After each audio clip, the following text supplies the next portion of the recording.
Salut tout le monde, j'espère que vous allez bien. Alors aujourd'hui c'est un grand jour puisque c'est la sortie de mon nouveau livre Concentration, améliorer son attention dans un monde hyper connecté. Alors j'ai bossé dessus pendant plus d'un an, ce qui fait que c'est le plus gros livre que j'ai jamais sorti. Pas le plus gros en taille, parce qu'il fait un petit peu moins de pages que Booster votre mémoire, mais c'est le livre qui m'a demandé le plus de travail parce que il y a énormément de références scientifiques. Je suis enquêté au cœur du problème de la concentration, j'ai interviewé les meilleurs experts. J'ai également écrit dans un style un petit peu différent d'habitude, vous allez voir, ça va vous surprendre, mais en même temps, je suis sûr que vous allez adorer. Alors qu'est-ce qu'on y trouve dans ce livre? Je vais vous faire une petite présentation, un petit survol comme ça ensemble, et je vais vous donner un petit aperçu de la méthode action, donc parce que le livre s'appelle Concentre Action, c'est-à-dire que vous se concentrez par l'action. On en parle tout de suite après le jingle.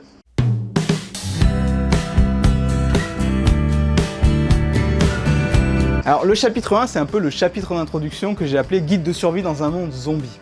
Est-ce que vous avez une bonne concentration? Beaucoup de gens répondraient que leur concentration est vraiment nulle ou alors est à un niveau vraiment en baisse par rapport à il y a quelques années. Est-ce que c'est de votre faute? Est-ce que c'est de la faute de la technologie? Est-ce que c'est une faute encore extérieure, environnementale peut-être, avec les perturbateurs endocriniens? La réponse est un peu tout à la fois. Et l'idée dans Guide de survie dans un monde de zombies, c'est justement de passer en revue ces différentes causes et d'expliquer un peu qu'est-ce que vous pourriez faire pour prendre soin de votre cerveau, mais mieux que ça, qu'est-ce que vous pourriez faire pour avoir ce qu'on appelle un super cerveau? Parce que oui, il existe une capacité qui vous permet d'entretenir un super cerveau. Dans le chapitre 2, je parle de la seule compétence qui peut permettre à un être humain de changer. Vous pouvez avoir toute la meilleure intention du monde, toutes les meilleures techniques du monde, vous pouvez avoir tout le meilleur savoir du monde. Si vous n'avez pas cette compétence, il vous sera tout simplement impossible de changer. Vos mauvaises habitudes reprendront le dessus. Et c'est également pour ça que vous avez l'impression que les conseils que vous pouvez lire à droite à gauche ou que les vidéos que vous pouvez consulter sur un sujet à droite à gauche, elles ont qu'un effet limité sur vous.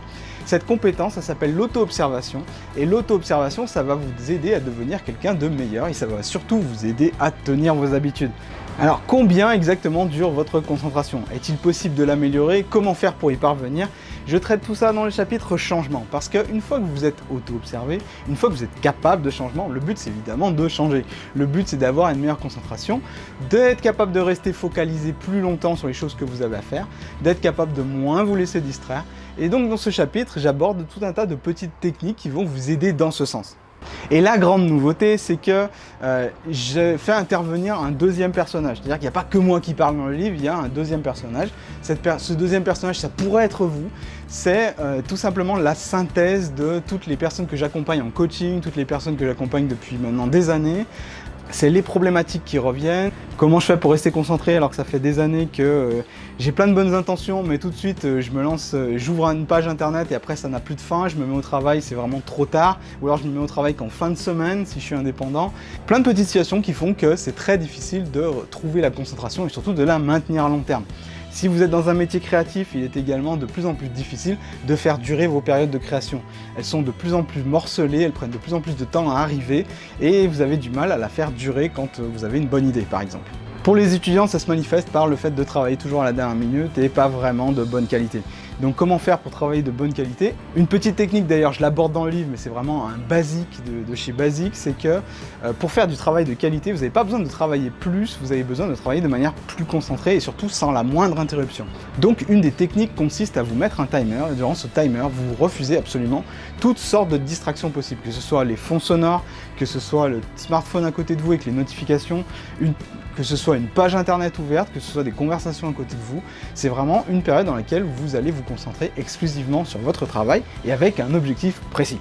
Alors, je ne sais pas si vous avez déjà entendu dire qu'il faut vous lever absolument plus tôt le matin pour pouvoir être plus frais et dispo pour pouvoir bosser le matin. A contrario, vous avez des gens qui disent moi je suis beaucoup plus concentré le soir quand tout le monde est couché et que c'est la nuit. Où se trouve la vérité dans tout ça? Cela dépend. Cela dépend de votre chronotype. Et savoir comment le sommeil joue sur votre concentration, ça va vous aider à tout simplement à devenir plus concentré au quotidien. En fait, on n'est pas tous égaux devant le sommeil. Et en sachant quel est votre rythme chronobiologique, donc le rythme avec lequel naturellement vous vous endormez et vous vous réveillez, ça va vous aider à tirer parti de ce qu'on appelle les pics de concentration.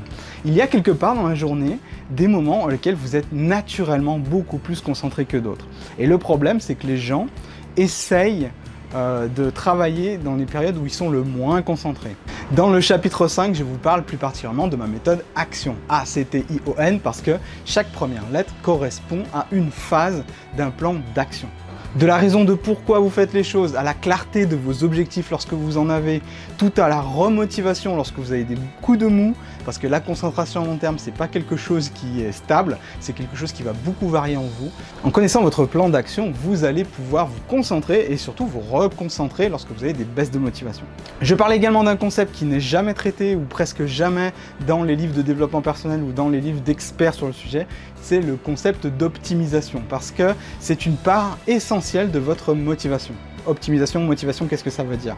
Ça veut dire en gros que vous ne pouvez pas partir du principe que vous avez un objectif sur le long terme, comme par exemple perdre du poids, et vous dire que cet objectif, vous allez l'atteindre en suivant la même méthode du début à la fin. Pour que vous y arriviez, au contraire, il va falloir optimiser régulièrement ce nouvel objectif. C'est-à-dire vous allez devoir un petit peu dépasser vos limites à certains moments ou au contraire ralentir à d'autres. Et c'est très important de savoir faire ça. Et à mon avis, c'est ce qui fait la différence entre entre les gens qui arrivent à faire ce qu'ils veulent, les gens qui arrivent à atteindre leurs objectifs à long terme et ceux qui abandonnent au cours de route. J'y décris également pas mal d'anecdotes personnelles, les trucs que j'ai vécu en tant que coach, les échecs que moi-même j'ai eu sur certains projets. Donc c'est vraiment un chapitre qui est très vivant et très gros. En fait, c'est le plus gros du livre. Dans les chapitres 6 et 7, j'ai regroupé donc vraiment dans une bonne partie du livre toutes les meilleures méthodes pour se concentrer et se rester concentré. Vous avez plein de techniques issues des plus grands experts en motivation, en concentration et en efficacité personnelle dans le monde. Vous avez quelques techniques qu'on a vues ensemble sur Potion de Vie si vous suivez Potion de Vie depuis des années.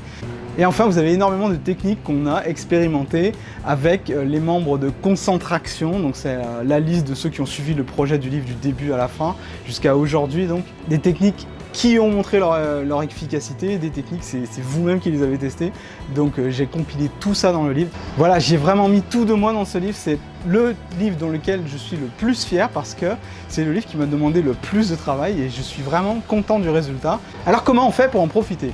Et bien tout simplement ce que je vous propose, c'est que si vous passez par mon site, Potion de Vie, et que vous acquérez la version numérique, vous m'envoyez un petit message, vous me dites « Salut, j'ai vu ta vidéo sur YouTube, elle est trop cool » et je vous envoie tout le reste de mes autres livres gratuitement au format numérique. Ce qui fait que vous aurez accès à tout mon travail depuis des années pour un prix vraiment dérisoire. Alors, c'est la version numérique seulement, c'est-à-dire que celle que vous pourrez lire sur votre téléphone ou sur votre tablette.